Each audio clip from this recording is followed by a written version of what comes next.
Hi there, it's Gavin McKenzie here from About Timepieces.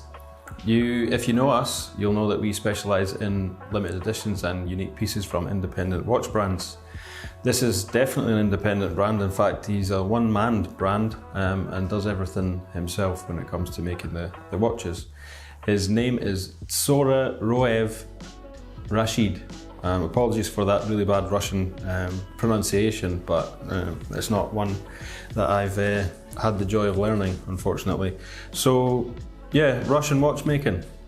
Probably not heard a lot about many Russian watchmakers, but there's a few young ones coming through. You'll probably be aware of Konstantin Chaikin for making the Clown and Wristmon watches. That's where his claim to fame is really. He's obviously done a lot more of other more complicated and intriguing pieces too.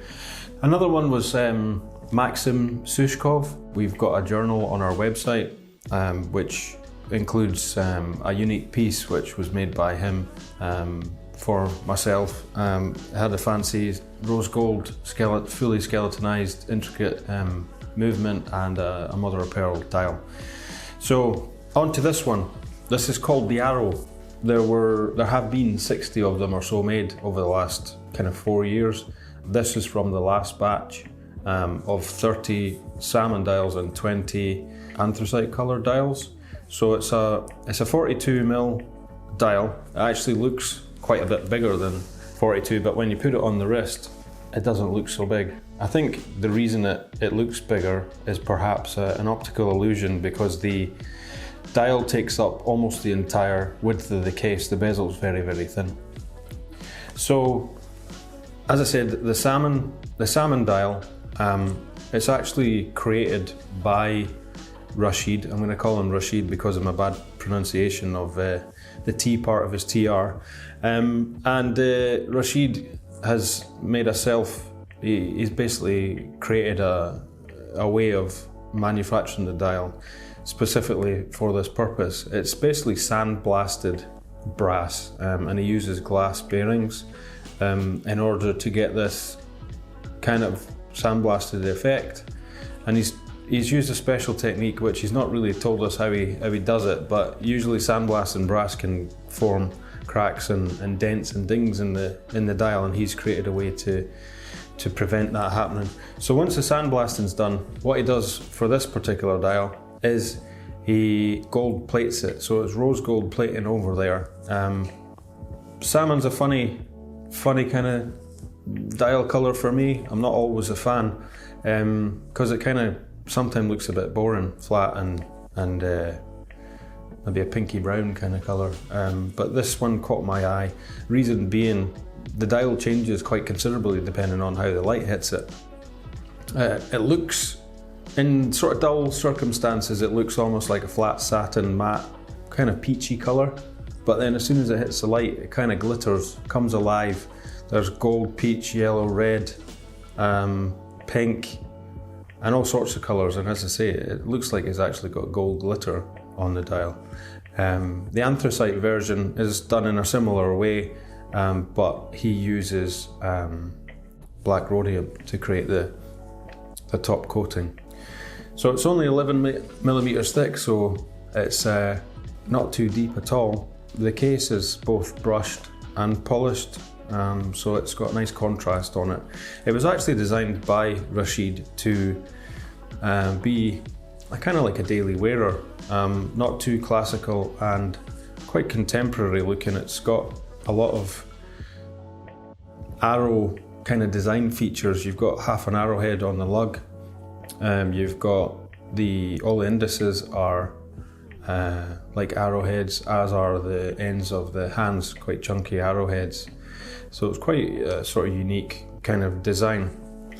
With regards to this piece, the reason why it's unique is in the usual arrow design, Rashid actually heat blues all of the steel elements of the dial. In this instance, what I asked for was to have all of the dial added elements to be polished. So the indices, the sub-seconds ring, the hands, everything is polished, and from my perspective it came out really well. Rashid didn't really want to actually investigate the possibilities here, I don't think, because he was quite set on the blue design, which was his, but once we had a chat and had a look at how it ended up appearing all as one, it looks pretty nice, in my opinion anyway. So movement wise, turn it over and you will see a very familiar bridge shape of the ETA 6498. There's a couple of changes that Rashid has made it. We've basically got some Geneva stripes which have been done by hand, and we've also got a number of heat blued screws just to take away from the kind of standard Swiss movement that it is. Power reserve is around about 46 hours from this hand wound movement. It beats at 18,000 VPH, which is quite standard for a kind of workout horse like this. The strap in this one was a strange, not strange, but a different kind of choice. We've got a suede strap to give it a kind of more casual look, and the idea behind the grey was to bring out the polished elements of the dial. Rashid actually provided a second strap which is a more sort of dressy kind of look. It's got a blue, very light sky blue kind of colour, which also matches the dial and the watch very well. I haven't actually tried that, but what I will do is change the straps over and we'll give you a look at what that looks like as well. Price wise, this is a bit of a success with regards to value for money, in my opinion. It was $2,580 US, which is a steal as far as I'm concerned, and the unfortunate news is he's not making any more. The good news though is that he is working on an automatic piece, and he's also working on his own movement, so looking forward to see what comes next from the young Russian watchmaker. So hope you've enjoyed the review. Subscribe below to keep up to date with all these reviews that are coming, and have a look at our Instagram page, about_timepieces, which is the same handle as we have here on YouTube. So hope to see you again soon, and thanks for tuning in. Cheers.